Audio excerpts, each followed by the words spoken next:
Ricardo Costa de Oliveira, obrigado pela presença aqui no Roteirices, bem-vindo. Várias coisas que a gente vai falar. A primeira delas, que a gente vai falar depois, mas eu já vou colocar aqui, que é o livro Na Teia do Nepotismo, livro que você escreveu. Está aqui, ó, para as pessoas verem. Sociologia Política das Relações de Parentesco e Poder Político no Paraná e no Brasil. Recebi autografado pelo autor. Está aqui, ó, muito honrado. Mas antes da gente falar disso e das outras coisas, que vão ser bem interessantes, eu vou pedir para você fazer uma breve apresentação sua, incluindo nessa apresentação por que você se interessou por esse tema de nepotismo, de investigar as origens das oligarquias brasileiras. Uma grande satisfação estarmos aqui contribuindo com seu programa, sempre muito importante, né? Eu sou o Ricardo Costa de Oliveira, eu sou professor de Sociologia da Universidade Federal do Paraná há quase 32 anos. E nós nos dedicamos à investigação das estruturas de parentesco e poder político, não apenas aqui na nossa região, Curitiba, Paraná, mas no Brasil inteiro. Nosso objeto de análise e pesquisa são as famílias políticas e o fenômeno do nepotismo, porque pensamos que esta é a principal variável da política brasileira, as famílias. E nós começamos neste tema há várias décadas, por vários motivos, não é?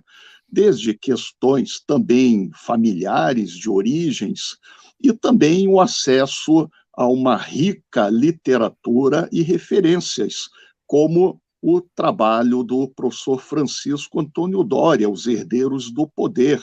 Ele, inclusive, esteve na minha banca para professor titular, ele que é parente do ex-governador de São Paulo, João Dória, né? Quase também foi candidato presidencial. Então, é um tema muito importante para entendermos a sociedade brasileira, o poder e a desigualdade social que é estrutural, cruel e muito violenta no Brasil. Muito bem, então vamos começar com uma definição para as pessoas entenderem. Muita gente escuta essa palavra, mas se você puder explicar um pouquinho a origem, nepotismo, o que é o nepotismo, o que configura o nepotismo e quais as suas consequências para a sociedade. O nepotismo vem de uma antiga etimologia, uma raiz indo-europeia, de nepote, que está ligado à questão da própria descendência, não apenas da questão de parentesco. Há várias concepções nas línguas neolatinas, no italiano, mas é uma raiz indo-europeia que está ligada à descendência, aos avoengos. Também pode ser a própria estrutura de parentesco, como sobrinhos, como colaterais. E para nós, na sociologia política, o conceito de nepotismo é a relação entre família e poder político, onde há influência de poderes e relações de parentesco é uma questão de nepotismo. Então, observe que é mais amplo do que o conceito jurídico, porque o conceito jurídico no Brasil é limitado. Nepotismo é família mais poder político, influência, cargos e privilégios. E isso a gente identifica em todas as esferas da sociedade, principalmente executivo, legislativo e judiciário. Hoje, no executivo, nós temos o presidente que, com seus filhos aí que ocupam funções públicas também, eleitos, obviamente, de maneira democrática, mas no judiciário a gente tem uma longa lista, né, de desembargadores, ministros dos tribunais superiores que têm os seus filhos aí também concursados, ocupando lugares. Tem até o caso de um ministro do Supremo, não vou citar o nome, porque mexer com o Supremo hoje pode parar na cadeia, né? Que fez um lobby enorme para a filha também se tornar desembargadora no TJ do Rio de Janeiro. já está dada aí a informação, mas eu não citei ninguém. E temos também o caso de... Bom, Forças Armadas, então, nem se fala, né? Aquelas tradições de generais, que os filhos também entram na carreira militar, e o tal do nepotismo cruzado, que foi até objeto de legislação no Brasil, né? Que limitou-se de alguma forma, mas que acaba acontecendo, né? Eu não posso contratar meu filho, mas aí o ministro amigo contrata o filho, e uma troca em outros gabinetes. Houve uma lei aí que, em tese, tentaria inibir esse tipo de prática, mas eu não sei até que ponto funciona exatamente, né? Esse nepotismo cruzado, você poderia falar um pouquinho sobre isso e depois amarrar com esses nepotismos nas outras esferas aí que eu mencionei, Forças Armadas especialmente, já que temos um governo militar comandando o país? Sim, todas as instituições políticas brasileiras são atravessadas por famílias políticas e formas de nepotismo. Poder Executivo é a grande família política Bolsonaro, não apenas o ocupante da presidência, o Jair Messias Bolsonaro, seus filhos, mas também suas ex-esposas, esposas envolvidas em denúncias de esquemas de rachadinhas com outras famílias políticas de assessores, tipo Queiroz e vários outros. Há diagramas levantados pela mídia revelando esquemas de família política no centro do executivo, mas também o poder legislativo. Nós sempre fazemos matérias, muitas com a mídia, investigando as principais famílias políticas na Câmara dos Deputados. É o caso do presidente da Câmara, o deputado Arthur Lira, uma família política de Alagoas, mas boa parte das mesas diretoras dos principais cargos. E para entendermos grandes estruturas políticas da Câmara dos Deputados, como orçamento secreto, é um caso de família que sempre articula Brasília, os estados, as localidades e as destinações destas verbas, que também estão sendo discutidas, reveladas pela grande mídia, o orçamento secreto.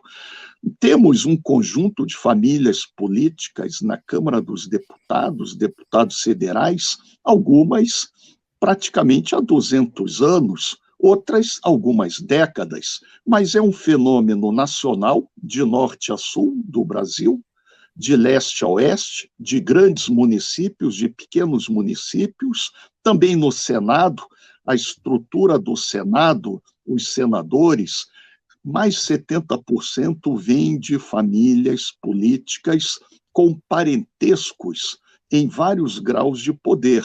O judiciário, como você falou, e tudo isso há muitos artigos, matérias, pesquisas sobre os ministros do Supremo Tribunal Federal, os ministros do STJ, do Superior Tribunal de Justiça, com as suas famílias político-jurídicas. E muitas vezes também as indicações pelo Quinto Constitucional, não apenas nas altas cortes, mas também em cada tribunal de justiça no Brasil. Como a gente verifica que, para entendermos o poder judiciário, precisamos entender e conhecer os nomes, as histórias e as genealogias destas famílias na magistratura. Também as Forças Armadas, temos um artigo, todos interessados podem consultar na revista NEP, que é do Núcleo de Estudos Paranaenses, sobre a, entre aspas, nobreza armada, alguma das principais famílias militares no Brasil, no período republicano, muitas vêm do período imperial, ou têm histórias desde o período colonial. É o caso da família do vice-presidente, o general Hamilton Mourão. Ele é filho de outro general. O avô dele também era desembargador, e é uma família, como todas estas importantes famílias no poder, Carlos Alberto, elas têm raízes agrárias, na grande propriedade, em grandes fazendeiros e muitas vezes no antigo latifúndio. Então, os militares, os generais, almirantes, brigadeiros, a maioria deles vem de famílias dos grupos superiores, daquilo que nós conceituamos como a classe dominante tradicional. Mas as famílias estão em todas as instituições e aparelhos de poder, também na grande mídia. A grande mídia brasileira, ela é completamente organizada em poucas grandes famílias político-midiáticas, famílias empresariais. E aí entramos em cartórios, tribunais de contas, entramos na diplomacia, entramos no empresariado, de modo que esta é uma grande agenda de pesquisa para entendermos o poder e também os nomes, sobrenomes, genealogias e desde quando vêm estas famílias que dominam o Estado e as nossas instituições. Agora, esse mecanismo todo que você mencionou, de basicamente, pelo que eu entendo, houve um loteamento, os portugueses chegaram aqui, tem esse loteamento que existe desde 1500, essas famílias ocuparam os seus feudos, digamos assim, né, entre aspas. Sim, Você mencionou cartórios, agora cartórios há alguns anos, agora é concurso público, né? Então já seria uma forma de começar a mudar um pouco, a diversificar. Não sei até que ponto isso é efetivo e na prática, como é que funciona. Agora, essa espécie de loteamento que existe desses poderes, e quando você mencionou aí o Mourão, eu citaria outros militares. Temos Etchegóin, que foi chefe do GSI, o Braga Neto, que agora é candidato a vice-presidente, o próprio general Heleno, o general Vilas Boas, são todos filhos de militares, né? Eles se enquadraram. Não sei se você chegou a fazer algum levantamento sim, específico no desses nosso nomes que eu artigo, mencionei. exato, todos oficiais generais que ocuparam cargos no ministério no governo Bolsonaro são de famílias militares, todos ligados a forças de segurança ou a grandes empresários, como é o caso também do general Pazuello. Mas há uma tradição militar, da mesma maneira, quando nós investigamos todos os presidentes da ditadura militar, de 64 a 85, eram todos também com genealogias e famílias militares. Então, é muito importante conhecermos as famílias militares, cada vez temos mais investigadores neste tema. Quero também saudar e cumprimentar o nosso amigo Ananias Oliveira, que vem Sim, pesquisando, grande não é, Ananias. exatamente com grande capacidade, levantando estas famílias militares, algumas há séculos, dentro da questão que se consideram os profissionais da violência, como o próprio Mourão falou, mas é uma hereditariedade, como estas famílias, temos centenas delas no campo das Forças Armadas e exercendo o poder político no atual governo, que afinal temos cerca de 6 mil militares em cargos comissionados, dos quais uma boa proporção é formada por famílias militares ou nas forças de segurança há várias gerações. Eu não sei se você chegou a estudar ou dar uma olhada. Tem o caso, por exemplo, das escolas militares, que ganharam um impulso no novo governo, e você tem, além disso, essas parcerias entre governos estaduais com polícias militares também, que há esse processo de militarização das escolas, e eu não sei daqui a 10 anos a situação em que nós estaremos, né? Aparentemente é um processo de militarização da sociedade. Volta e meia a gente compartilha aí nas redes sociais, aparecem uns cartazes aí de curso de férias para crianças e aí é aquele curso militar, né, coloca lá a criança com farda, tanto cursos vinculados às Forças Armadas como a polícias militares. E esses nomes que eu mencionei, desses generais, que são filhos de militares, é como se tivesse havido um salto, né? Porque teve 85, Sarney assume, né? Volta o governo a ser comandado pelos civis, mas esses militares que estão aí, eles saíram da academia na década de 70 e estavam diretamente ligados àquele pessoal que não queria entregar o poder, né?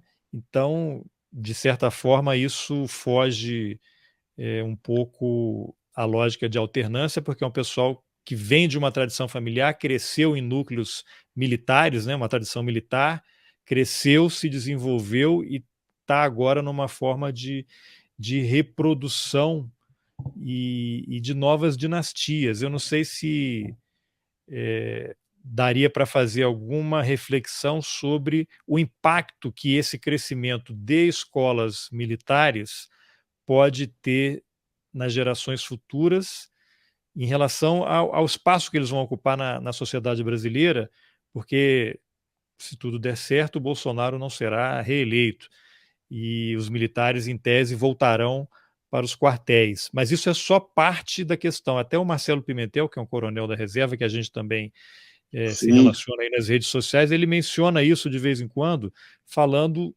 que a sociedade não está prestando atenção nas escolas militares, como é que elas estão infiltradas realmente na sociedade, e isso vai ter um problema futuro muito grande.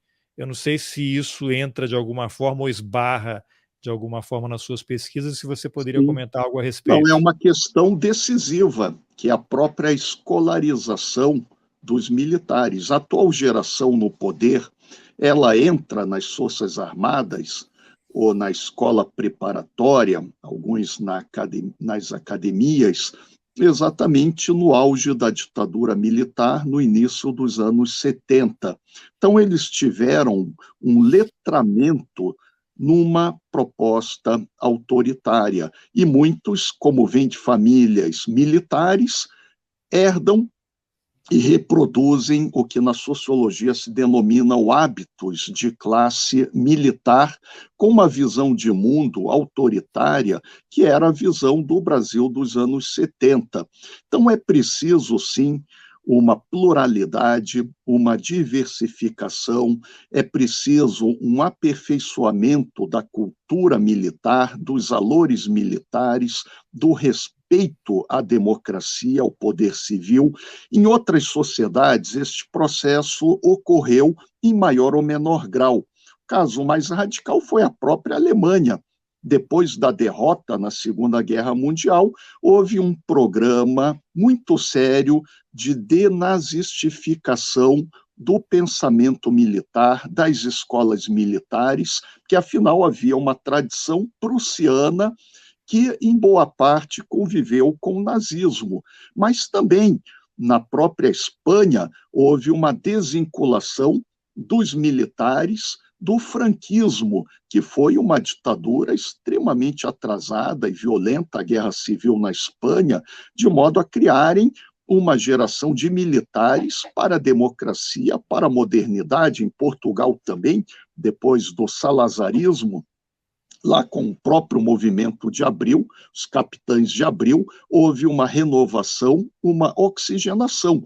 E no Brasil nós precisamos melhorar a educação militar nas escolas preparatórias, colégios militares, em primeiro lugar, depois nas academias, de modo a formarmos profissionais de grande capacidade militar, aperfeiçoados, com os valores democráticos e separando as esferas de atuação. Os Estados Unidos, há uma grande tradição de não intervenção dos militares na política partidária, na política em curso.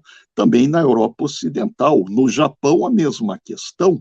Depois da Segunda Guerra Mundial, houve uma grande reforma na educação dos militares, de modo a que afastassem ideologias que tinham provocado a Segunda Guerra Mundial na Ásia. Logo, o Brasil vai ter que ter uma agenda de modernização, qualificação, redemocratização das instituições, das escolas militares, da educação, para que eles possam cumprir o seu papel constitucional sem nenhum fantasma de autoritarismo das ditaduras do passado.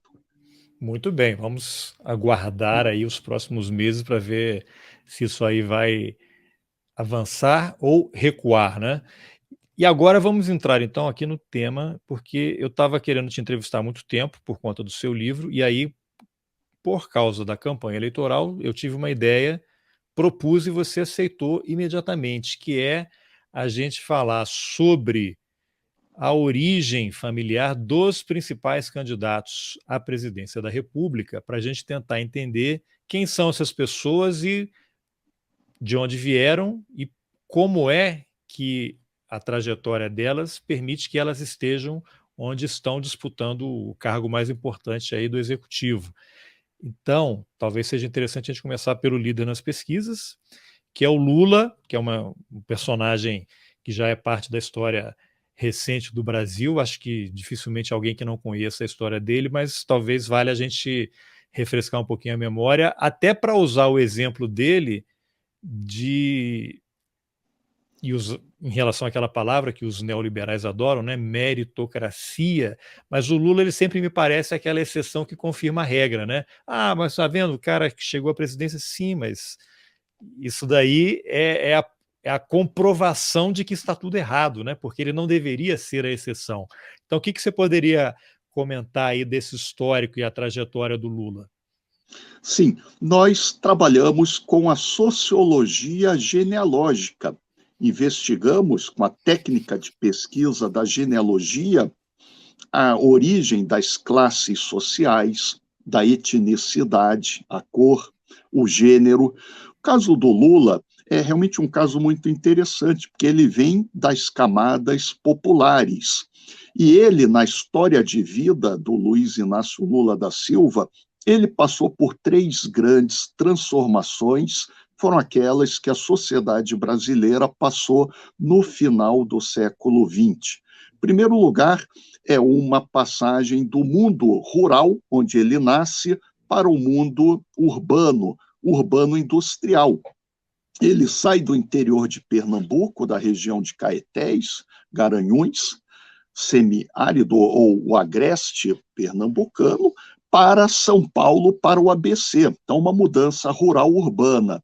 Ele também passa do interior do Nordeste para São Paulo, é a maior região metropolitana do Brasil, uma grande mudança. E ele também sai da pequena agricultura para a área industrial, na qual ele seguirá uma carreira como sindicalista.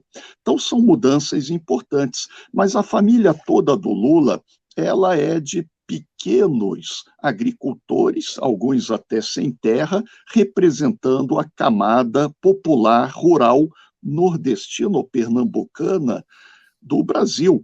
E é uma grande transformação a história de vida dele, como ele vai para o ABC, depois na política sindical, ele vai ser preso, sempre foi perseguido pelo poder, pelo Estado, pela classe dominante. Ele constrói um partido político, sempre foi um homem de negociação, de entendimento, de procurar fazer uma política pela conversa. Tem um governo que foi muito bem sucedido, foi reeleito, elegeu a sucessora, a primeira mulher na história, e novamente foi perseguido pelo sistema judicial injustamente na Operação Lava Jato, que se revelou uma farsa a jato. Tudo isso é o caráter de classe do Lula, porque quem vem da classe dominante brasileira, das elites, jamais é perseguido ou incomodado pelo sistema judicial. Basta ver vários casos da grande política brasileira, inclusive ex-candidatos à presidência que tiveram um tratamento diferente da justiça. Mas, no final, depois de uma longa prisão, o próprio STF reconheceu a parcialidade do ex-juiz Moro. Sempre foi um militante de extrema-direita no Poder Judiciário, e Lula volta à campanha. Mas toda a família do Lula, a história familiar, as ex-esposas, vêm de classes populares, ou da classe trabalhadora, do proletariado. Então, tem origem simples nessa brasilidade. Lula tem uma vantagem, que ele também é considerado, entre aspas, uma pessoa que está mais para uma posição na branquitude, um mestiço claro. E aí, isso aí também numa sociedade racista, violenta como a brasileira, também é uma vantagem a cor da pele ser mais clara do que escura. Mas a história de vida do Lula mostra essa trajetória popular, a perseguição, o preconceito que ele sempre sofreu e ainda sofre, e as prisões injustas, tanto na ditadura como esta pela Lava Jato, sem nenhuma fundamentação. Então, é uma história de vida muito interessante para a sociologia da classe popular no Brasil. Agora, o que que poderia ser dito em relação a no caso dessa trajetória dele, ele não vem de família sem recursos, ele construiu a própria história a partir da militância política e ele acaba se tornando uma referência. E, lógico, pode ser um exemplo para muita gente, mas a trajetória dele provavelmente será impossível de ser reproduzida por outras pessoas, porque ele construiu a própria história a partir da experiência de vida e por questões muito particulares dele. Mas não é uma daquelas figuras que vão surgir a cada 100, a cada 100, 200 Exato, é anos, uma né? história única, porque a grande maioria das pessoas que nascem em famílias de baixa renda, baixa escolaridade, de regiões pobres, eu diria, as pesquisas estatísticas revelam, é mais de 95% da permanência nas mesmas difíceis condições. A pessoa nasce na baixa renda, baixa escolaridade, municípios de baixo índice de desenvolvimento humano, vivem, morrem nas mesmas condições. Então, Lula realmente teve uma janela de oportunidade, que ele também vai para São Paulo com a família, Pau de Arara, o pai dele, de certa maneira, tinha abandonado a família, ele sempre teve o apoio da mãe, a dona Lindu, que foi um fator de estabilidade, ter uma mãe presente, o apoio emocional, o apoio que ela podia dar, mesmo sem escolaridade, e o Lula também enfrenta o fim da ditadura, ele também tem a janela de oportunidades nos momentos certos, mas é uma trajetória que é extremamente rara, estatisticamente muito pouco verificada, como ele sai de origens pobres e termina a vida como uma das maiores lideranças políticas no Brasil. Hoje ele tem já um patrimônio que o coloca em boas posições, depois de décadas, não é, de trabalho na política, em partidos, no poder, dando palestras. Nunca foi comprovado nada de maneira criminosa, ou ele nunca pagou nenhum imóvel com dinheiro vivo, ao contrário da família presidencial, na notícia que mais de 50 imóveis comprados por dinheiro vivo. Então, Lula é um fenômeno sociológico da modernização do Brasil, eu até diria da esperança que há uma mobilidade social, a distribuição do poder, não apenas na classe dominante tradicional, mas alguém que é considerado um peão. E aí o preconceito, o ódio de classe, a raiva que muitos setores conservadores nutrem, desenvolvem contra o Lula, é um ódio de classes muito agudo, como a gente verifica. Muito bem, então já que você mencionou aí a família presidencial, vamos ao Bolsonaro, que pelas histórias conhecidas também tem uma origem humilde, porém a família de imigrantes, né, uma ascendência europeia. Bolsonaro, inclusive, gosta de citar que se seu avô ou bisavô dele, que lutou no exército alemão, né, ao lado dos nazistas, ele conta isso, inclusive, com certo orgulho. E hoje tem aí, formou esse patrimônio. Eu vou até colocar aqui para compartilhar, para as pessoas verem, material do UOL, né? Patrimônio Clã Bolsonaro. Ó, e aí o UOL levou 7 meses levantando o material e eles têm 107 imóveis, né, salvo engano, e 51 imóveis foram pagos em dinheiro vivo, né? Uma coisa assim impressionante. Eu queria conhecer alguém que tenha comprado um único imóvel em dinheiro vivo, que está 51. Sempre é muito E suspeito, todos sabem disso. pois é, pois é. Então, o que você pode falar sobre essas A origens família aí da família Bolsonaro? Bolsonaro, em termos sociológicos, ele vem de uma classe média baixa de origem imigrante do interior de São Paulo. Então, tem origens bem específicas na imigração italiana, também tem antepassados alemães. Ele inventou o fato do bisavô ter lutado na Segunda Guerra Mundial. É uma mentira, porque nunca foi documentado, não há comprovação.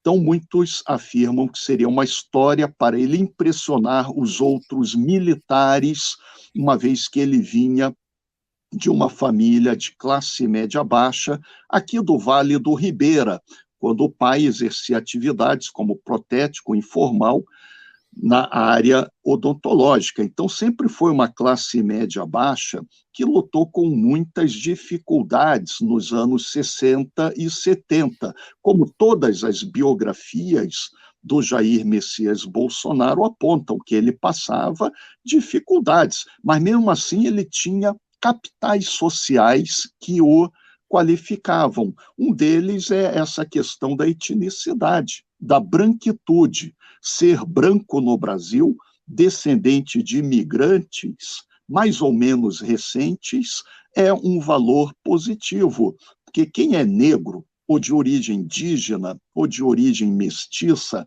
sofre o racismo estrutural, sofre a violência, é sempre uma pessoa suspeita às forças de segurança, como todos os negros relatam nas suas histórias de vida. Então, ser descendente de italianos e alemães, o Jair Bolsonaro tem apenas um ramo na genealogia dele, dos trisavós, que é brasileiro e que é antigo.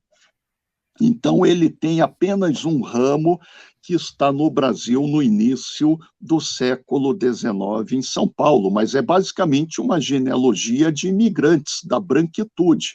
E nas regiões em que há este fenômeno, muitas vezes a classe média baixa, descendente de imigrantes europeus ou parte da classe trabalhadora, muitas vezes também tem que ser estudado sociologicamente, porque muitos desses imigrantes vêm para o Brasil na virada do século XIX para o XX, com uma proposta conservadora e rural. E muitos, quando a gente faz o mapa da imigração do norte da Itália para São Paulo, para Paraná, Santa Catarina e Rio Grande do Sul, a gente verifica que eram regiões também muito conservadoras. Da mesma maneira, boa parte da imigração alemã para o Paraná e Santa Catarina vem de regiões como a Silésia, regiões que eram da Alemanha Oriental, da Prússia, da Pomerânia, de Posen, e eram regiões que no início do século XX, na Europa, apoiaram o nazismo na Alemanha, o fascismo na Itália. Então, é um conservadorismo e, muitas vezes, alguns setores também reforçam o racismo da velha classe dominante brasileira.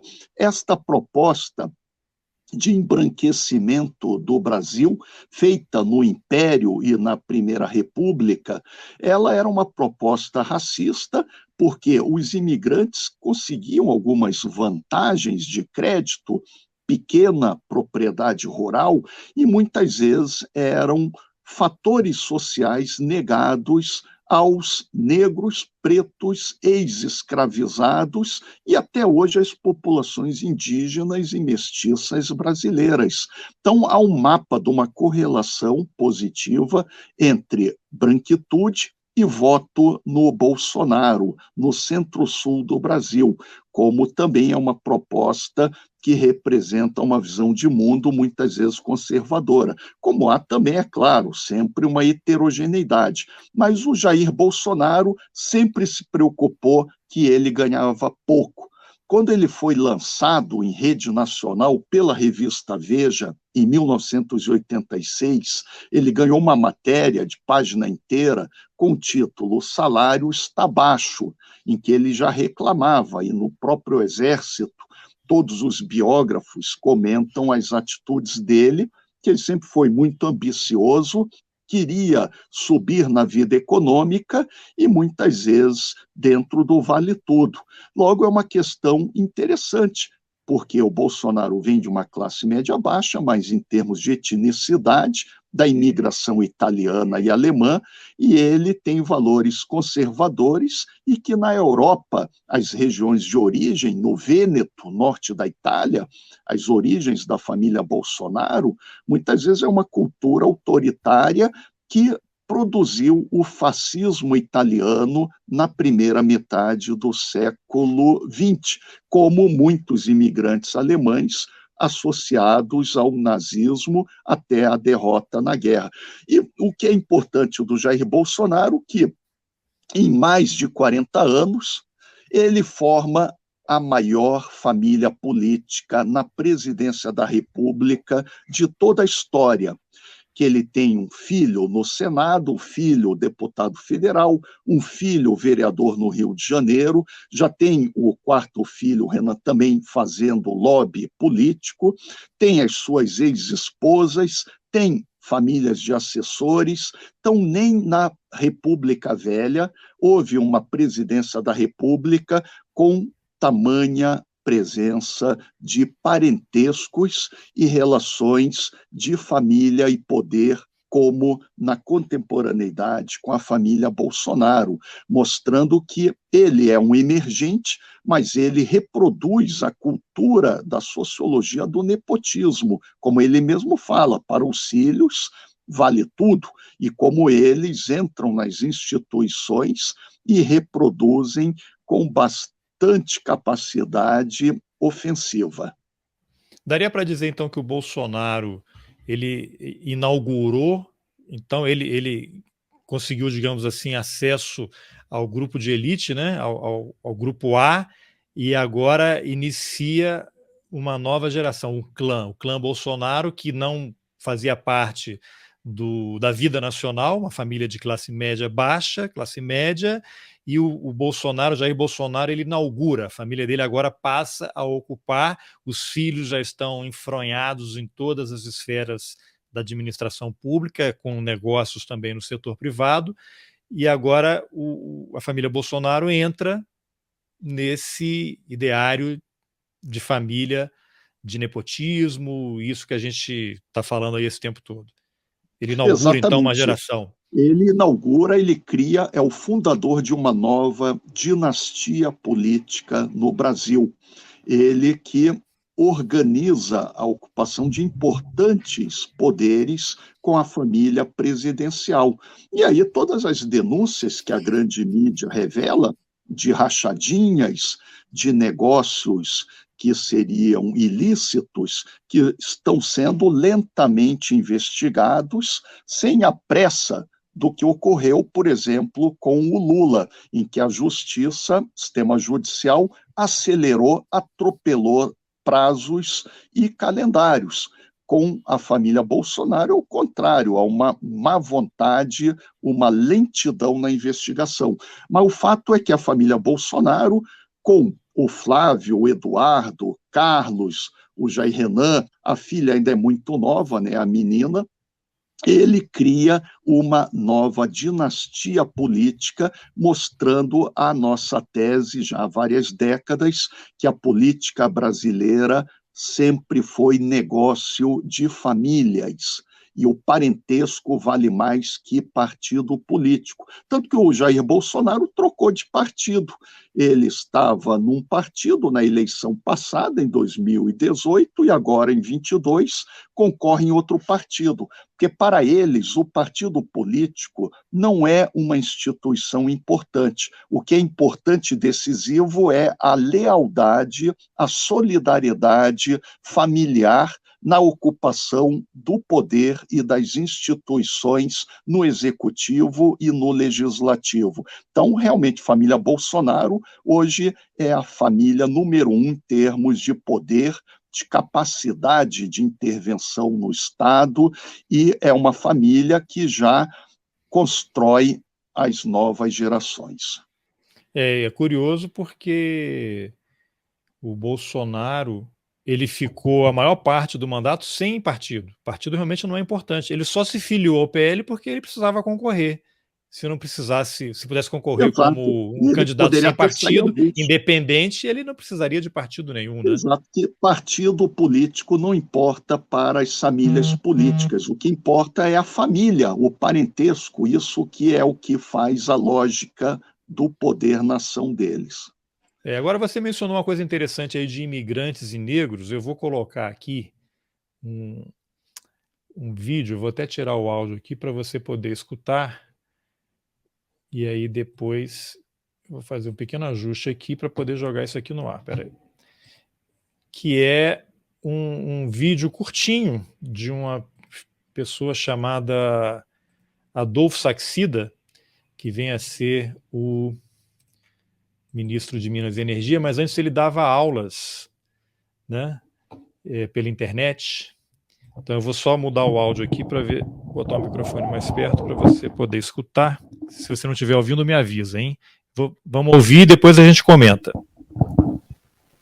Eu entendo que você queira falar que não, nós temos que fazer uma reparação histórica, porque os negros foram escravizados aqui no Brasil, então nós temos que ter essa reparação. Bom, olha só, o último grupo que foi extremamente maltratado no Brasil não foi negro.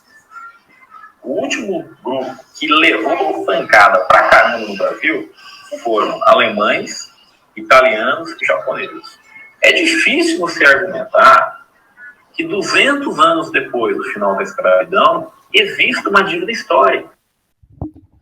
Bom, os alemães, os alemães, italianos e japoneses, deixa eu só colocar aqui, foram os que mais sofreram no Brasil? Você poderia comentar, e não os negros? Quando a gente investiga os indicadores sociais, qual é o grupo de brasileiros com menor renda, menor escolaridade, menor expectativa de vida, e aqueles que representam, infelizmente, a maioria do sistema prisional, a maioria das vítimas dos crimes violentos, são os brasileiros de origem africana, negros, pretos, mestiços escuros.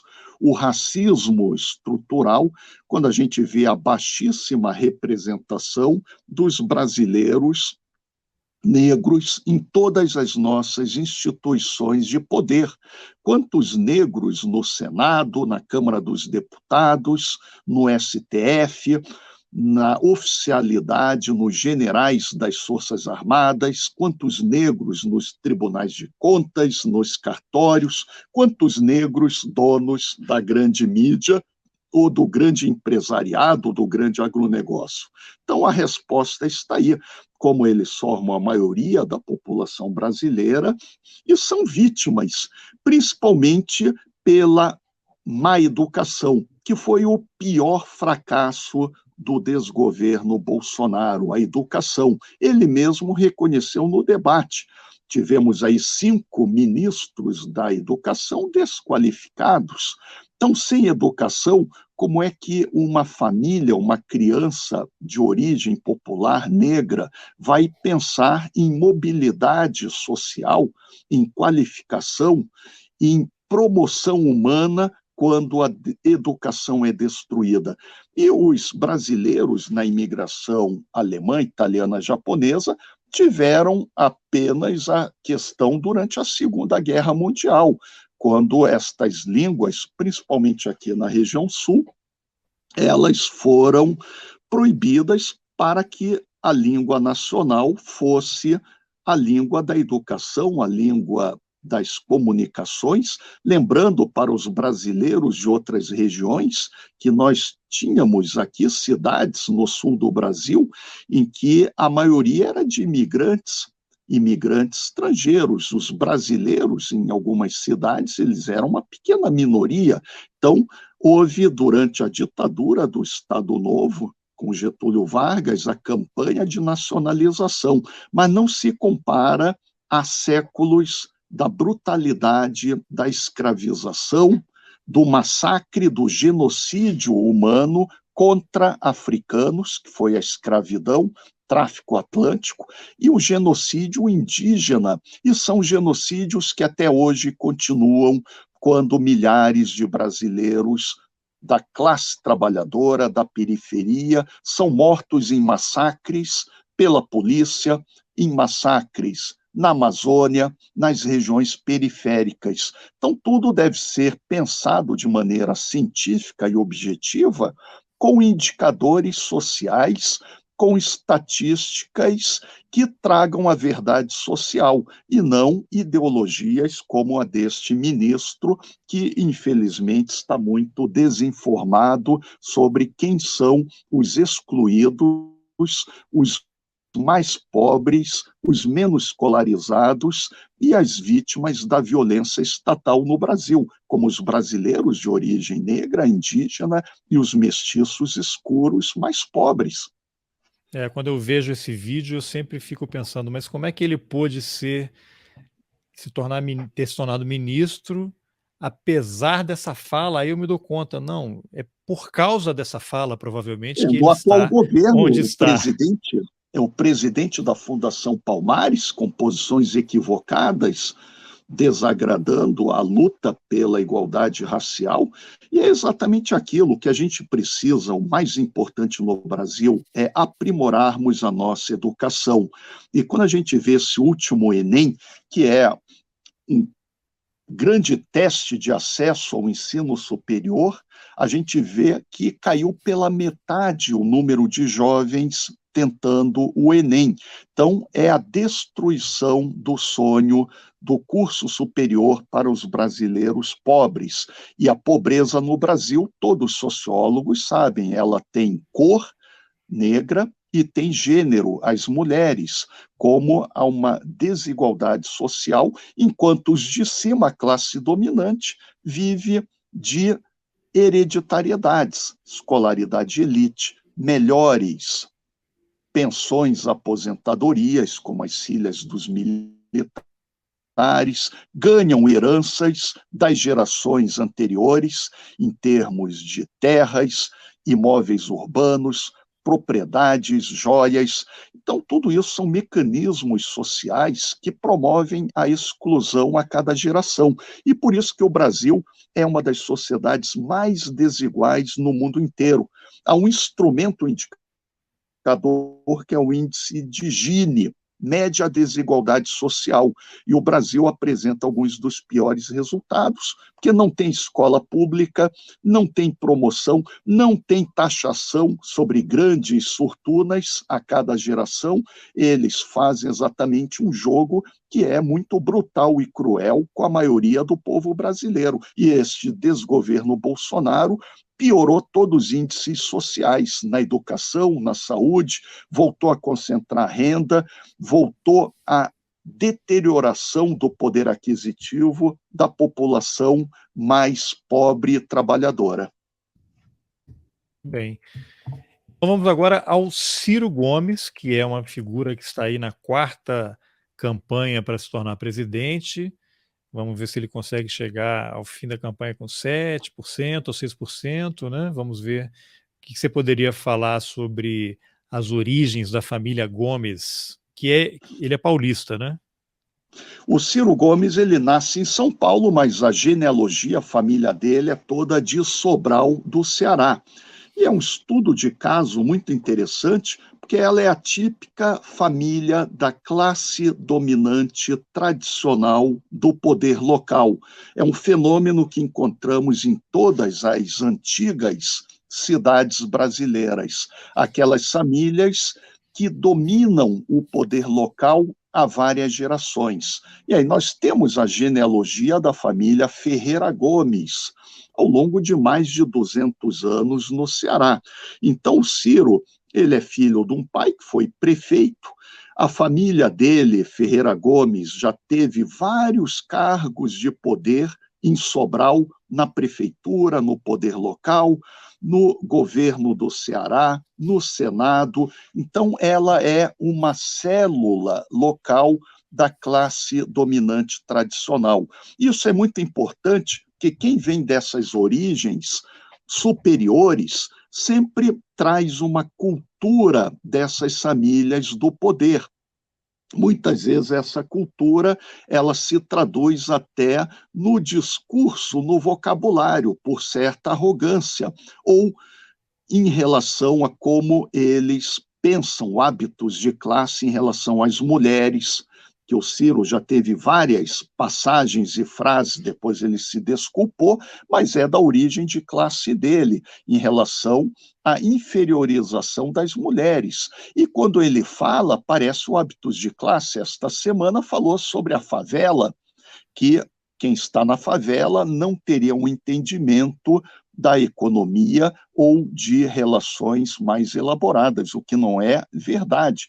Temos muitos brasileiros nas favelas que têm um entendimento, uma visão da sociedade, da política e do Estado que são muito bem elaboradas e bem complexas. Então, é um Até porque eles preconceito de estão na classe. ponta e sofrem a ausência do Estado diariamente. Exato, é a ausência do Estado na política social e econômica e a presença do Estado para a violência, com a polícia, com muitas vezes formas de ação que são bastante históricas contra negros indígenas, não é? Então é o Estado violento, a polícia, ou formas também como hoje de milicianos no Rio de Janeiro, um problema grave, né, até ligado a várias famílias do poder do Rio, e a ausência de políticas sociais para a educação, para a saúde, para a cultura. Então, Ciro Gomes, ele vem de uma família da classe dominante tradicional,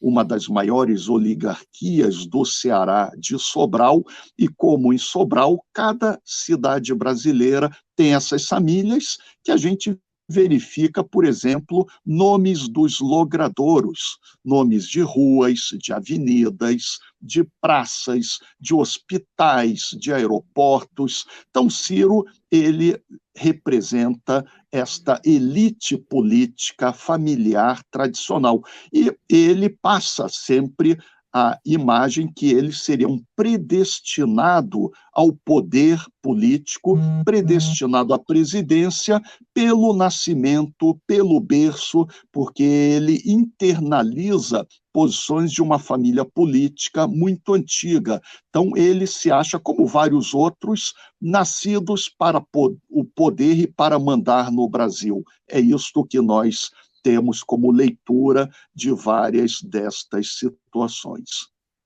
Muito bem, então agora vamos para Simone Tebet, que é filha do ex-senador Rames Tebet, já falecido.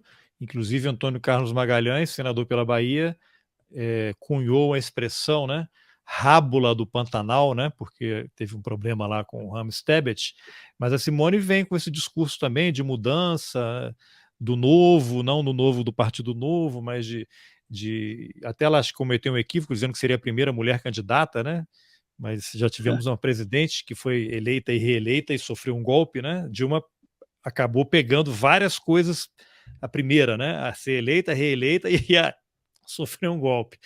O que você pode comentar aí dessas origens da Simone Tebet, né, que vive dizendo que foi professora, secretária, prefeita, tal, mas quando a gente vai ver ali, ela e o agronegócio e as causas do agronegócio é que estão entre as suas prioridades, apesar dela não exatamente deixar isso muito claro na sua campanha.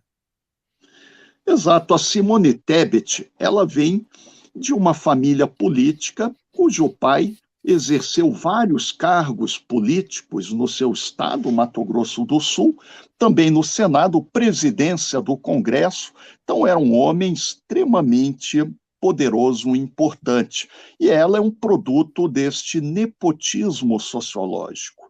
Quando a gente vê a formação, a trajetória dela, desde os primeiros empregos, fato ela também estudou no Rio de Janeiro, é uma prova de distinção e capitais sociais. Ela teve empregos na Assembleia Legislativa do Mato Grosso do Sul, então é uma carreira ligada a projeção da família do pai dela, que era um importante político nacional e regional. Ela só pode ser entendida como a filha do Rames Tebet, e também a relação dela com a grande propriedade, com o marido dela, também o Eduardo Rocha, que é secretário em Mato Grosso do Sul. É uma família, como todas as famílias do poder, sempre estão associadas com a grande propriedade rural, com latifúndio, e muitas vezes são coparticipantes nesta triste realidade que é a violência rural no Brasil. Em Mato Grosso do Sul é uma situação trágica quando a gente pensa os camponeses, os índios, os últimos remanescentes das populações guarani do centro-oeste do Mato Grosso do Sul. Então, na grande mídia, há várias notícias sobre o envolvimento da Simone Tebet com esta situação rural do Mato Grosso do Sul. E ela só pode ser pensada como uma herdeira do poder político do pai, que foi senador e homem de alta nomeada na gestão. Ela é exatamente uma nova representante dessa família política que tem a origem na imigração libanesa. Outra imigração muito importante para o Brasil, o número de políticos brasileiros de origem libanesa, a gente vê desde o próprio golpista Temer, mas vários outros em cada estado do Brasil, alguns com papel positivo na educação, caso do Haddad em São Paulo. Então é também a etnicidade que os brasileiros de origem libanesa no Brasil são classificados como, entre aspas, brancos, ainda que alguns setores também tenham preconceitos contra os que vieram do Oriente Médio. E os primeiros dos libaneses, sírios e libaneses, vinham com passaporte do antigo Império Otomano, antes do final da Primeira Guerra Mundial. Por isso que eram também chamados de turcos, mas tiveram um desempenho notável no comércio, caixeiros viajantes, criando também redes empresariais. Então, os brasileiros de origem libanesa, como os brasileiros de origem judaica, sempre ocuparam posições muito importantes no empresariado, na política e no poder. Ela é uma privilegiada pela família, pelo nascimento também, a Simone Tebet, como o Ciro Gomes, e se acha destinada ao poder, tal como o Ciro. Agora, um dos meus personagens, digamos assim, preferidos, que é o Felipe Dávila, que viralizou nas redes sociais com a frase, fizeram um meme, né? À meia-noite privatizarei a sua alma, né? Porque ele passou o programa inteiro que tem que privatizar o Brasil, vou privatizar você. E aí depois alguém me falou que ele é genro, né, do Abílio Diniz, do Grupo Pão de Açúcar. O Felipe Dávila, ele é um homem pobre que fez a sua fortuna pela meritocracia? O que você pode falar dele? O Felipe Dávila, ele tem uma das mais importantes e antigas genealogias no Brasil. Nós já temos todas as pesquisas sobre a origem dele. Então, é uma família muito bem estabelecida, empresarial em São Paulo, e quando nós pesquisamos a genealogia mais antiga, ela vem do grande latifúndio em Sergipe, no Nordeste. Muitos até apontam que ela seria descendente da casa de Garcia Dávila, que é do século XVI. Então, é uma das mais completas genealogias da classe dominante tradicional brasileira, do poder e da riqueza de longa duração. E ele também casa com Ana Maria Diniz, da família Diniz, dos grandes supermercadistas, de modo que é uma família que sempre tem a riqueza e conexões com o poder político e com o Estado. O que as pesquisas revelam é que a grande riqueza, a grande propriedade, só é possível dentro do Estado, com o apoio do Estado. Logo, é mais aquele motivo de que os neoliberais sempre tiveram suas famílias vivendo das benesses do Estado, querem falar mal do Estado para continuar no Estado. É um comportamento da classe dominante brasileira. Vive no Estado, vive dependendo dos savores e relações, a própria dimensão, não é, da grande herança, e reclamam do Estado. Muitos militares também que vivem do Estado entram no colégio militar, faz a escola preparatória de cadetes, depois a Academia Militar das Agulhas Negras, tem clubes pagos pelas Forças Armadas, moram em residências das Forças Armadas, saúde, muitas vezes até o reembolsável, ganham as melhores pensões e querem falar mal do Estado contra os pobres que só ganham a violência do Estado e não têm apoio para educação, saúde, qualificação, como em qualquer país de alto índice de desenvolvimento humano. Então, a síntese, o Felipe Dávila é a mais longa genealogia no poder do Brasil nesta eleição de 2022. E ele tem um irmão dele também, que é de extrema-direita, que é deputado estadual em São Paulo, até teve uma série de problemas também, não é, ao longo dos últimos anos. Logo, é uma família do poder e ele se considera predestinado ao poder e sempre estiveram amparados na proteção do Estado para as suas grandes propriedades, grandes formas de capitais, dinheiro, ao longo de várias gerações, desde o período colonial, classe dominante tradicional brasileira, com todas as suas contradições. Então ele está sendo coerente em tentar entrar no Estado, ocupando a presidência da República, para manter os privilégios, privatizando o Brasil em benefício dos seus negócios, né? Está sendo bem coerente, Exatamente. então. Quando a gente levanta também as trajetórias, sempre tiveram cargos ligados também à genealogia dele, eu tenho completa, não é?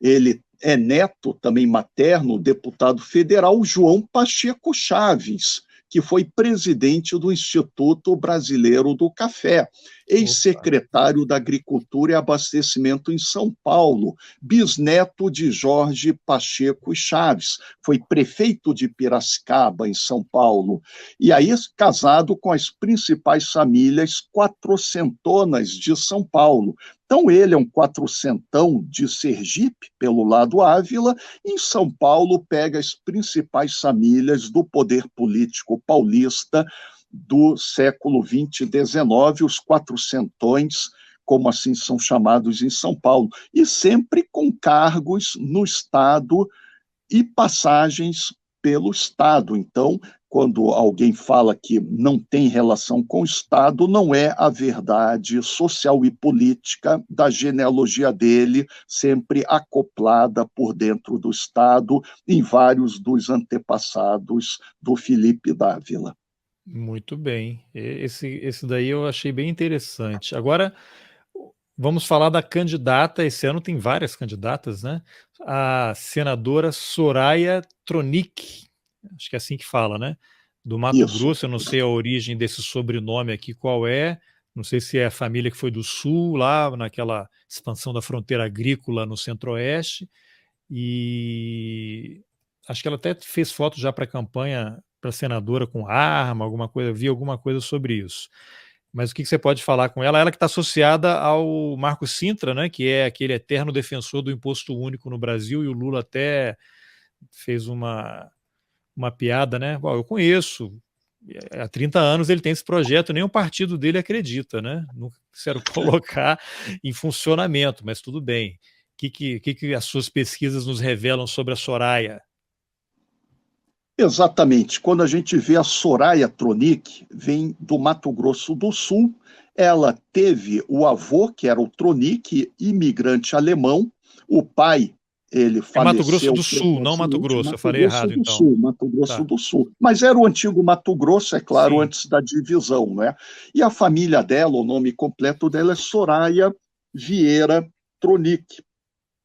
E pelo lado Vieira, ela vem das principais famílias do poder local, fundadoras de Dourados, grandes fazendeiros, grandes latifundiários, mas gente do poder local em Dourados.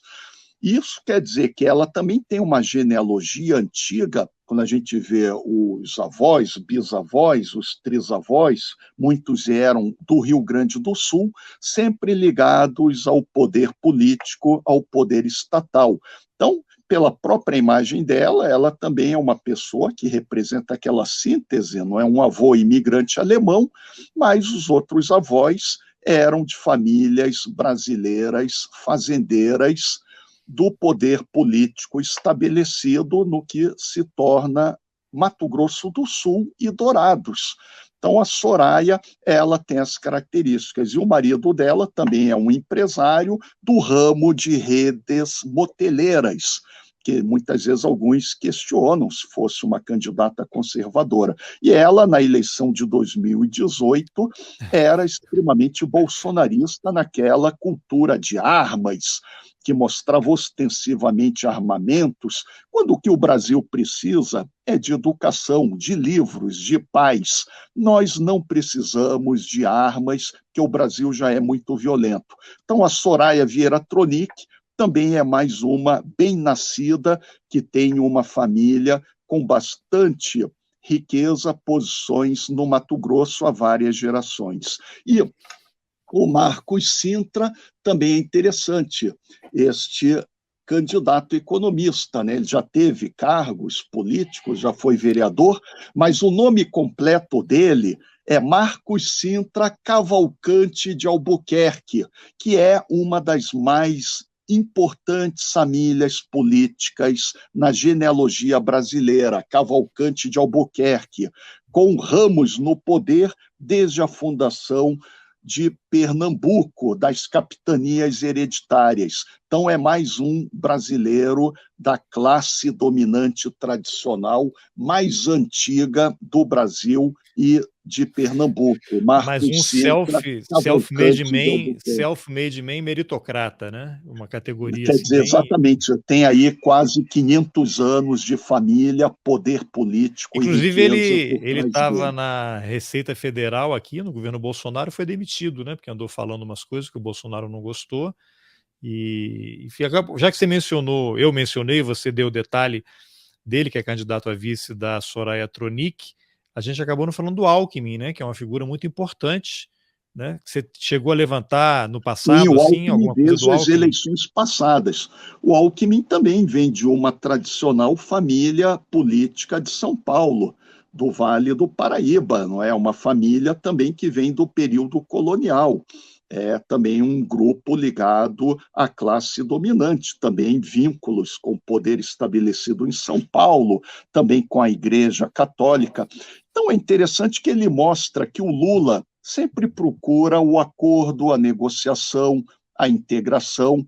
Não é um candidato que vá querer o confronto ao longo de toda a vida. O Lula sempre quis um entendimento, defender as propostas, e o Alckmin também é um candidato, a esposa dele também da classe dominante tradicional estabelecida do Vale do Paraíba, em São Paulo. Então, ele é um paulista também bem tradicional. A família É, Alckmin, com parentes no STF, né? Temos toda a genealogia dele, que também é uma genealogia notável, ao lado de alguns desses outros candidatos à presidência ou à vice. não, mas Não você escapa. me falando do Alckmin, comecei a pensar aqui, porque é curioso, né? Então, o Lula, que é o único candidato de origem popular, raiz, digamos assim, ele se une às elites, né? Ele busca as elites, ele não vai querer uma ruptura, ele vai buscar para sua chapa a composição, né? Eu sei que não tem como eu botar um radical aqui como vice, porque não vai dar certo. Ele tem que Exato, e fazer um o arranjo. Alckmin, não é? Desde que ele foi prefeito em Guaratinguetá, tem toda uma história. E o Lula, quem acompanha a trajetória dele há mais de 40 anos como sindicalista, ele sempre foi uma pessoa da política. Ele é o maior líder político da geração dele. E ele é original porque ele vem de camadas populares, pernambucano pobre, e a história de vida dele é a história do Brasil nas últimas décadas. É aquilo que eu até falo até em palestras internacionais. A história de vida do Lula significa possibilidade de sucesso do Brasil moderno, da mobilidade social, do entendimento. E o Lula sempre foi uma pessoa da paz. Ele nunca teve nenhum ato de enfrentamento, de hostilidade. Você, Carlos Alberto, tem aí importantíssimos trabalhos sobre a ditadura militar, sobre a violência política, a luta armada. A gente sabe que o Lula é um homem da paz, é um homem do congraçamento, ele quer conversar desde as origens dele como sindicalista, como presidente do maior partido político de esquerda do mundo, hoje o Partido dos Trabalhadores, e o Lula sim que investe em partido político, está lá no PT desde 1980. Comparemos o Lula com Bolsonaro, que não tem interesse nenhum em construir partido político, em institucionalidade ou uma política moderna. O Lula, Partido dos Trabalhadores, é um partido complexo, importante e que representa muito para a democracia e os direitos sociais, civis e políticos no Brasil. Então, a diferença é muito grande. Eu também, com este acordo com o Alckmin, é muito importante, que é um recado para a paz, que eram adversários, mas não eram inimigos, como posturas da extrema-direita fascista, que é colocar e ameaçar a democracia brasileira, como a gente sabe, em vários grupos. O próprio Lula comentou no debate na Band, né? Ele falando: o PSDB sempre foi nosso principal adversário tantos anos, mas ele não tem ódio, né? Ele sempre conversou Não com o havia ódio nem PSDB. violência, como E não é aí, pessoas que se matam. A gente viu aqui em Foz do Iguaçu, o que é aquilo? sim. Uma festa do Não, tesoureiro ontem em do São PT Paulo, né, foi assassinado. um deputado Não pode, bolsonarista deu um tiro, né, é, na não sede do pode PSDB em isso, São Paulo. Já era não para estar pode. preso, né? Tem que É. perder o mandato, um cara desse, É não é aquilo, possível. nós Agora, queremos a paz, a estabilidade e a democracia. É muito da minha é, geração, acho que também você, quando a gente, no início dos anos 80, nós somos a geração das diretas já, não queremos violência armada, não queremos terrorismo, como a direita promovia, até militares, infelizmente, no atentado do Rio Centro, no Rio de Janeiro, nós queremos o debate democrático, educado e pacífico para definir o poder no Brasil. E o Lula é o campeão dessas propostas agora com o Alckmin. quando ele coloca o Alckmin, aí eu já lembro, né? Quem foi o vice dele nos 2 mandatos do Lula? O Zé Alencar, um grande Isso, empresário, né? Que hoje o filho é presidente da Fiesp, né? Que tirou exatamente, mais aquele outro uma rapaz lá. hereditariedade do poder empresarial. O filho do José Alencar, exatamente num importante cargo de presidência da mais importante entidade empresarial, São Paulo, no Brasil. A gente vê também o empresariado, como a família, ela é decisiva para entendermos o poder. E me lembra a frase, eu não sei, não me lembro agora qual o pensador aí do passado que fala: tem que manter os inimigos perto e os amigos mais perto ainda, né? Então, não chama, se ele gosta É do do Alckmin, deixa o folclore Alckmin aqui político, é perto. muito sábio, exato. Exatamente. Agora, você não ia levantar, e eu pedi para a gente incluir nessa lista de presidenciáveis a Sofia Manzano, que eu lamentei muito que ela não estivesse incluída nos debates, né? Porque eu não sei quem é. Eu não me lembro agora de pesquisa, né? A Soraya Tronic realmente está muito acima da Sofia Manzano, né, que é a candidata do PCB, e você fez aí um breve levantamento, né? Você até me mandado aqui pelo Twitter, dizendo que ela era, pelo lado materno, descendente do senhoriato do sul de Minas e de bandeirantes. O que você pode detalhar mais sobre a Sofia Manzano, que deu uma frase muito interessante, acho que foi no Pânico, né? Debatendo lá com aquele Sami, lá, aquele economista lá, ela falou: então você está admitindo que o que provoca, o que produz riqueza é o trabalho, né? E o cara ficou meio desconcertado, assim, sem ter o que responder. Exato, o nome completo dela é Sofia Pádua Manzano. Ela é uma professora universitária, então ela poderia se classificar na classe média ou classe média alta, e pela família paterna vem de imigrantes espanhóis, tem até o sítio Manzano, então é uma família bem estabelecida em São Paulo, e muito interessante pelo lado materno dela, pelo sobrenome Pádua, que é mais uma família brasileira com genealogia antiga no Brasil, em São Paulo e Minas Gerais. E aí eu levantei várias gerações, há pesquisas publicadas, ela descende desse capitão Pedro José de Alcântara Pádua, nascido no início do século XIX em Lavras, Minas Gerais. Então ela descende do antigo senhoriato mineiro, que eram aquelas famílias também de homens bons do período colonial, que eram grandes fazendeiros, eram ligados ao mundo escravista, ao poder político local, tinham exatamente patentes das ordenanças como capitão, e pegando a genealogia deste antepassado da Sofia Pádua Manzano, o capitão Pedro José Pádua, ele tem toda a genealogia paulistana que é comum para as pessoas nessas posições no Centro-Sul. Descende de alguns dos principais troncos bandeirantes e dos fundadores de São Paulo.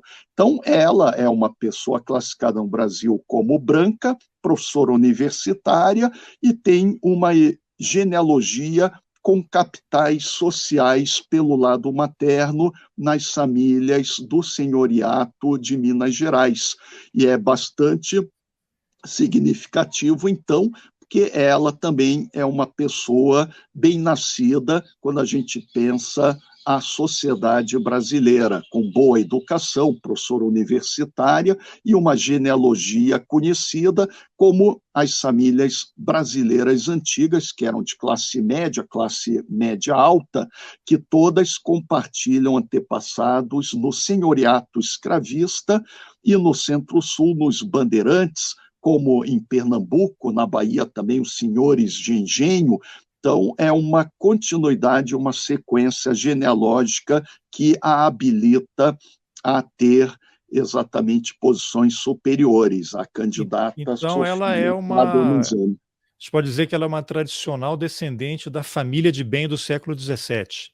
Exatamente, ela tem todos os elementos. Pelo sobrenome Pádua dela, materno, ela teria, não é, o estatuto, entre aspas, de nobreza da terra brasileira, que eram aqueles homens bons, fazendeiros, a elite local brasileira do século XIX e XVIII. E, Ricardo, você como pesquisador, com grande conhecimento, o que explicaria, então, o que aconteceu na vida da Sofia, que trauma ela sofreu para poder, agora adulta, se tornar comunista? Como é possível uma transição dessa? Às vezes vem até da juventude, mas eu acho bonito isso, acho importante, melhor do que ela estar num grupo fascista, né, ou mesmo um MBL. Já pensou? Né? Mas eu levantei isso porque era para você fazer mas você tem razão. Mas a provocação que eu fiz ontem para você e você me respondeu. Eu queria que você falasse. A gente lembra, né, o próprio Marx e o Engels, eles vêm de famílias da classe dominante. O Engels era de uma rica família burguesa e o Marx vem da antiga elite jurídica. Eram famílias até de origem judaica, mas não tinham mais relação religiosa com o judaísmo, nem o pai do Marx, mas eram pessoas elitizadas. E aquilo, Carlos Alberto, O marxismo teórico, quando a gente vai vendo os principais pensadores, escritores, quase todos vêm de grupos superiores da classe dominante. Há poucos pensadores marxistas complexos, originários da classe operária, originários do campesinato mais excluído. Então, a Sofia Manzano tem exatamente essas ideias do ponto de vista da sociologia genealógica. Ela vem de antigas famílias muito bem estabelecidas no sul de Minas Gerais, do antigo senhoriato brasileiro. Pelo lado paterno, vem da imigração espanhola, e ela é, entre aspas, considerada branca. Aí eu pesquisei o vice dela, que é o Antônio Alves. Esse, sim, é um brasileiro negro, nascido em Recife, de origens populares, mas a Sofia, ela vem de grupos superiores na análise sociológica e genealógica da família materna dela. O sítio Manzano, né, que eles têm. Muito bem. Então agora vamos para a parte mais divertida, talvez, que é que a gente conversou também antes. Eu pedi, você levantou as informações sobre, vou até colocar aqui na tela, quem são os empresários que defenderam o golpe de Estado em mensagens de WhatsApp e viraram alvos de mandados do STF. Tá aqui eles, né? E eu queria saber também se eles ficaram ricos por meritocracia, começaram muito humildes.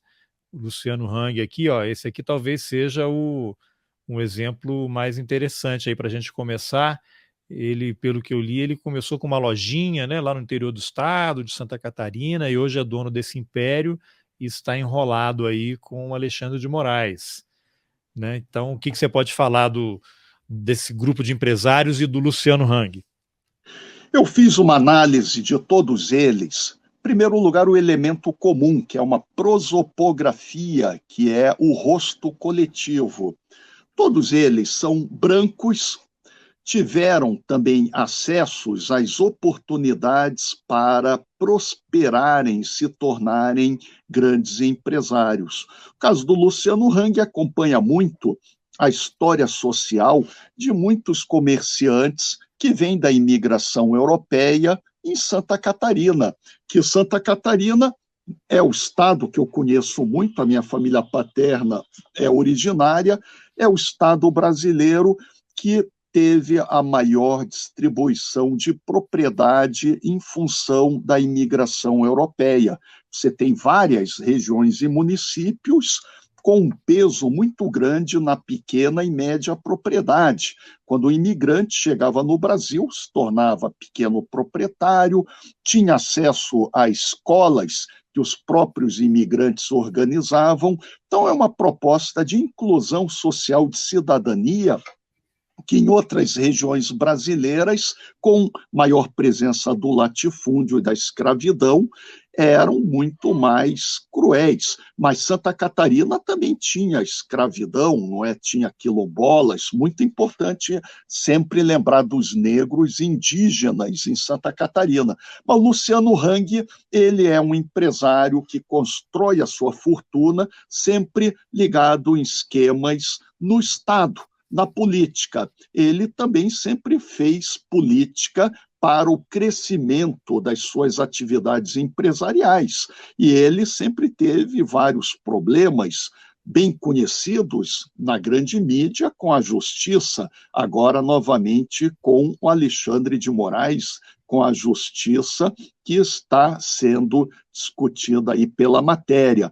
Então, o Luciano Hang tem esta vantagem competitiva da imigração, é o que nós sempre debatemos. Quantos grandes empresários negros no Brasil?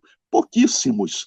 Quantos senadores, ministros do STF e pessoas em cargos de importância? Isso significa que são lógicas sociais. Desses empresários, a gente tem um único que tem uma relação familiar mais antiga, que é o Afrânio Barreira.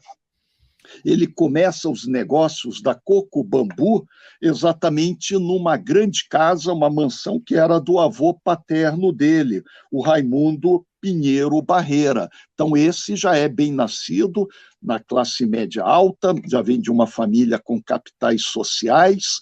A esposa também dele é ligada à imigração italiana no Ceará. Sempre todos dessa lista, a branquitude, que no Brasil é uma vantagem social em uma sociedade racista.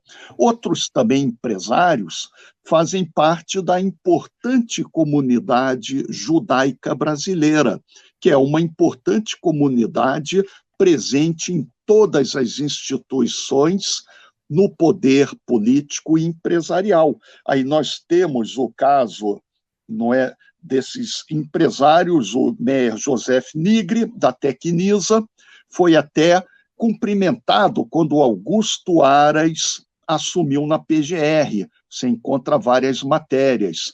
Ele vem da comunidade judaica, como o José Isaac Pérez, da Multiplan, também um importante empresário.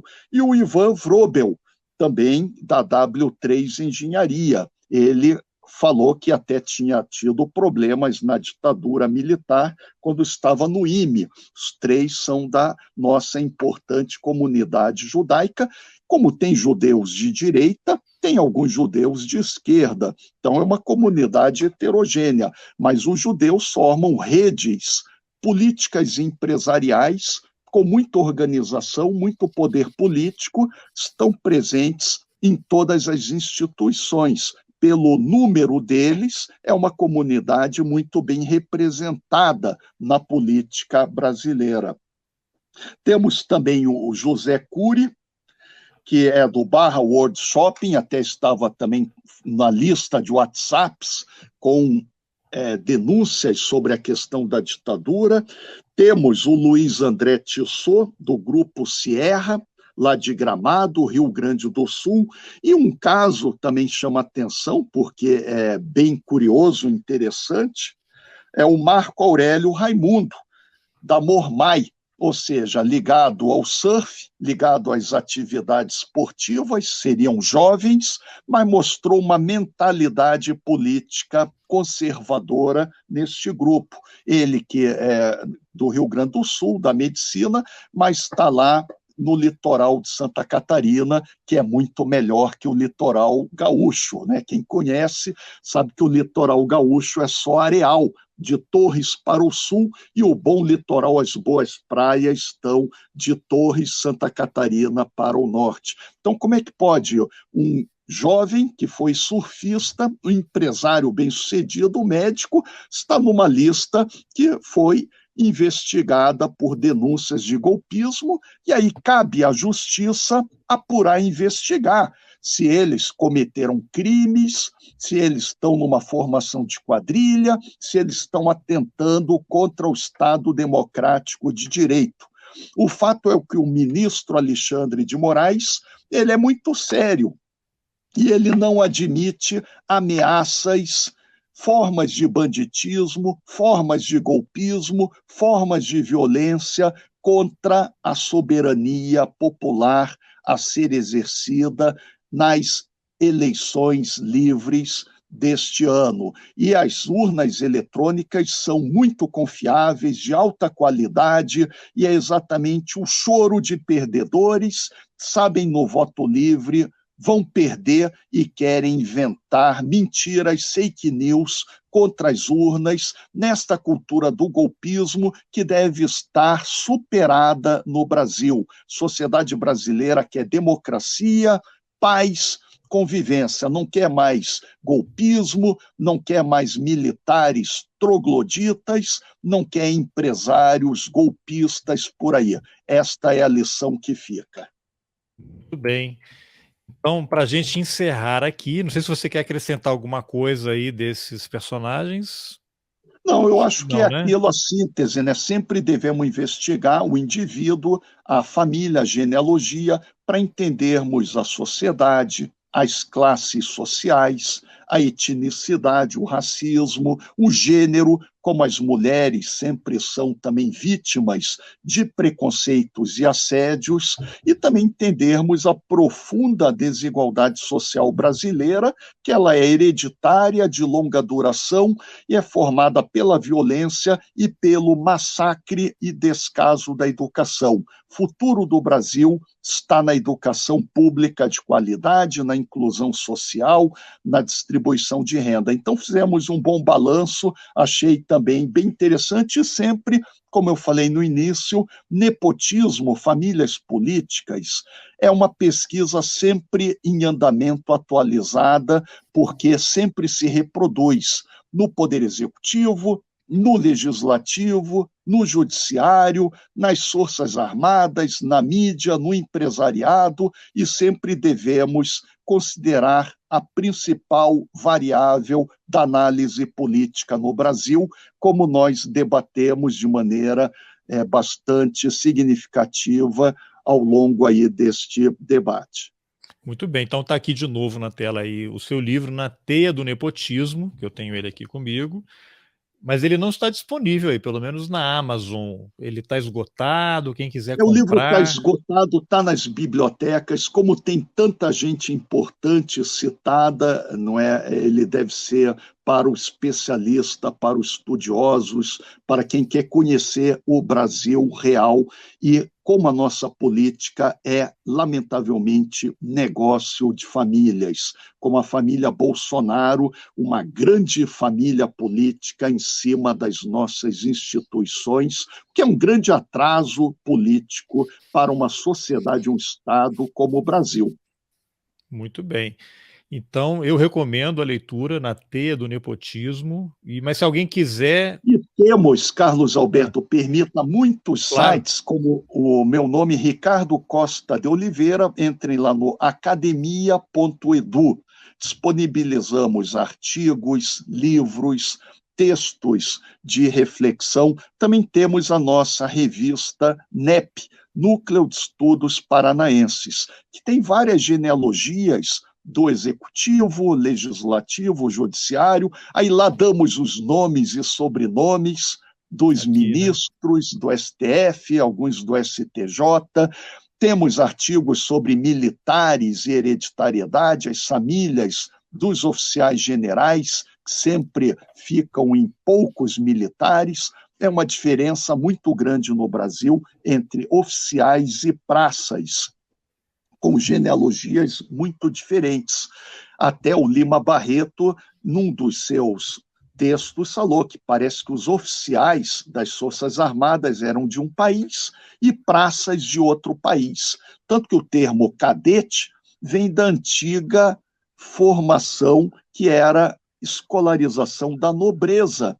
É um termo do antigo regime, o cadete, escolas para nobres, para a formação. Então, temos que modernizar o Brasil, temos que transformar, mas sempre com democracia, com paz, com educação, cultura, que o Brasil é um dos maiores países do mundo e temos que ter muito orgulho do que somos e fizemos com todos os nossos problemas e contradições nestes últimos 200 anos. E o Brasil sempre será maior do que famílias políticas, que o povo brasileiro saberá a hora de fazer a verdadeira democracia quando chegar o momento. Muito bem. Ricardo, super obrigado pela entrevista, então. Nós que agradecemos e contem com a nossa contribuição, e é muito importante divulgar pesquisas sobre genealogia, política, nepotismo. Só entenderemos a política e a sociedade brasileira com essas pesquisas e reflexões. Muito bem.